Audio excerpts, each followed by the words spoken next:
right, Lakers momentum. If I told you before the season started that as we're closing in on February 1st, here's where the Lakers are. They're 7 games over 500, and they're 5th place in the Western Conference. I think 2 games from where Denver is. I think the Denver Nuggets are maybe 8 or 9 games over 500. Lakers are 7 games over 500. So give or take, whatever that is. But within striking distance of the number 4 spot. And if I told you that LeBron is still playing the way he is, and if I told you that, Anthony Davis on most nights, he's arguably top 2, top 3 in the NBA as two-way players in the NBA. Two-way players. Still don't understand why there isn't some type of an award for showcasing somebody that's as dominant on one side of the floor and as dominant on the other side of the floor. It makes me think of Kawhi back in his days, right? There's certain players where they're just as good as they are on offense on the defensive side. So AD's having the season that he's having. AD's available. That hasn't been a question mark. That the roster is starting to look healthier and healthier. Obviously, we know about Vando coming back on Saturday.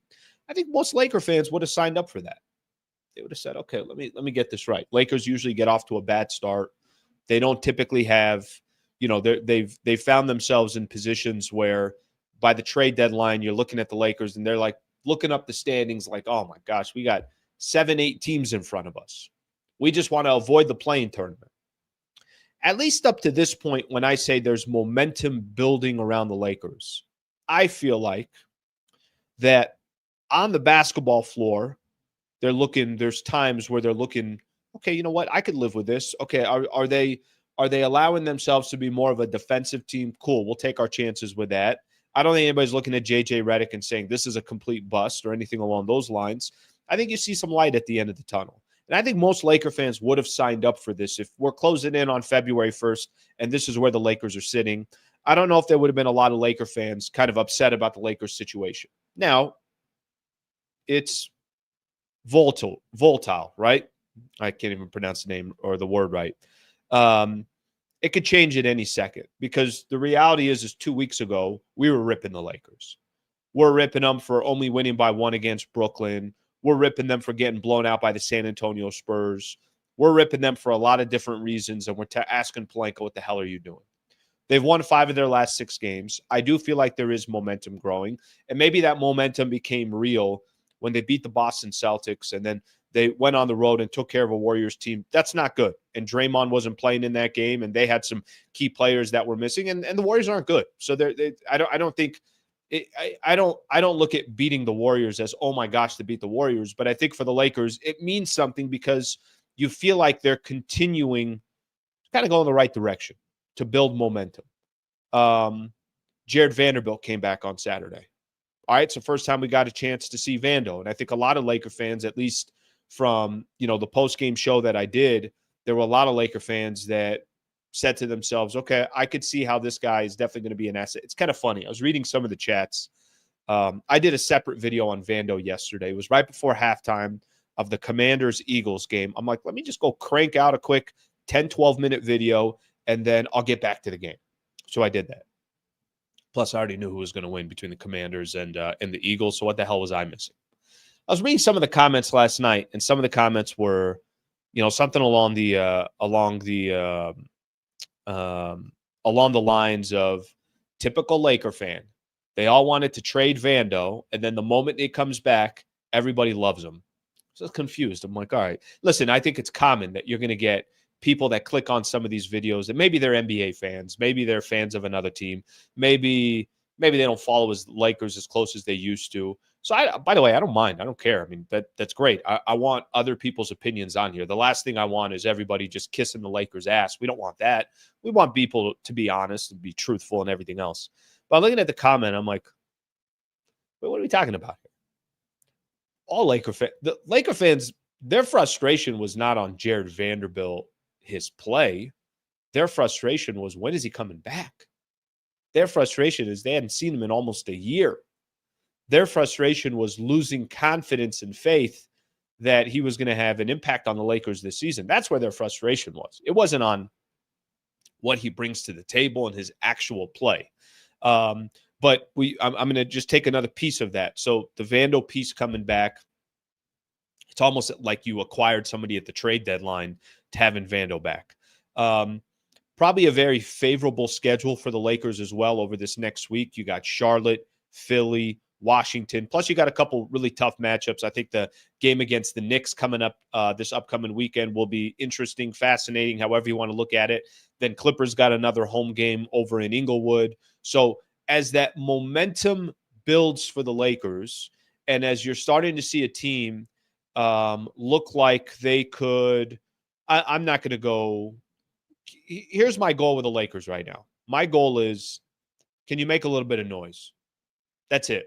That's my goal right now. My goal right now, the Lakers, is, can you be a tough out in the playoffs? And I still think they need to make a trade. And we'll get into the trade deadline and what, probably the thought process of Pelinka is in just a second. But I think that momentum is real. I can feel it. Let me give you a good example. As somebody that's been covering the Lakers for a while now, and also just has a pulse for the team, because I've been watching Lakers basketball my entire life, you feel certain things that I don't have to tell somebody else. And another Laker fan will say, my interaction with Laker fans is very simple. Either people are saying, Slee, this team is awful, or people are saying, kind of interesting right now. And I think that's where we are with the Lakers. I think they're kind of interesting. And, we'll see what they end up doing. When I talk a little bit about the game coming up against Charlotte, it can show just how quick that momentum can end.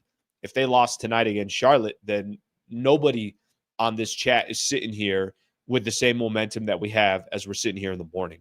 Okay. I'm going to look at a couple of the comments here, and then I'll spend a little bit of time on a couple different topics that I want to get into, specifically the Anthony Davis. Is he whining? I got a clip that I want to play for everybody, and we go from there. Let's see what we got here. Same, Slee, not contenders yet, but let's make a run and see what happens. Let me say this. I don't think you need to be a contender on January 27th. Okay. And by the way, listen, let me tell you what's more likely. And I'm not trying to be a buzzkill, but I'm trying to be kind of real here.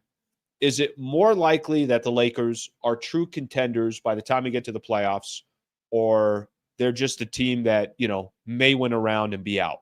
It's probably the latter. Probably win a round or be out in the first round, or whatever the case is. That's probably more common, or I'm sorry, that's probably more likely. However, January 27th is not when you have to have a championship team. January 27th is not when, when you look at the standings, it doesn't have to be, you don't have to be the best that you're supposed to be by the time you get to January 27th. I think the momentum that is building, okay, that is clearly a great sign. I think the fact that they still have another week and a half to go make a move, I think that's a great sign. I think that the roster got better with having Vando and Dorian Finney-Smith, in my opinion. Some people would disagree. Some people would think that they're better off with D'Angelo Russell. I'm not, I don't have that opinion. I didn't have that opinion before, and I'm not going to have that opinion at any point unless, Dorian Finney-Smith just proves that this guy is not a winner or something along those lines, which I don't believe is the case.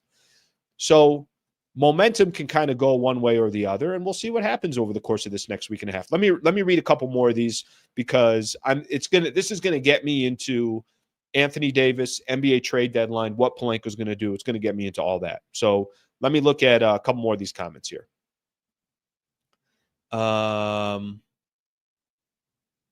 Don't let up. This team gets complacent. Keep ripping on them. They can take it.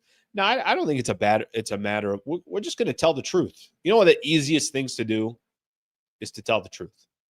You know what's really tough is to be dishonest or inauthentic or something. You just got to be, that's honestly, that's what makes a lot of these shows so easy. There's nothing to BS about anybody. I mean, if they're playing well, we give them credit. If they're not, then we scrutinize them. We talk about, okay, well, what's wrong and why is this and what's this player doing and what's that player doing. So I think let me use tonight. Saturday night was a perfect example. Saturday night was one of those nights where if I would have came on and been like, this is this win doesn't mean anything and it's this, that, it's kind of like, all right, is Slee just kind of BSing us here or is he telling the truth? All right, if you enjoyed this clip and you want more, just subscribe to the channel. Monday through Friday, 8 a.m. to 9 a.m. is the Sliwa Show. And then after every Lakers game, post-game show right here.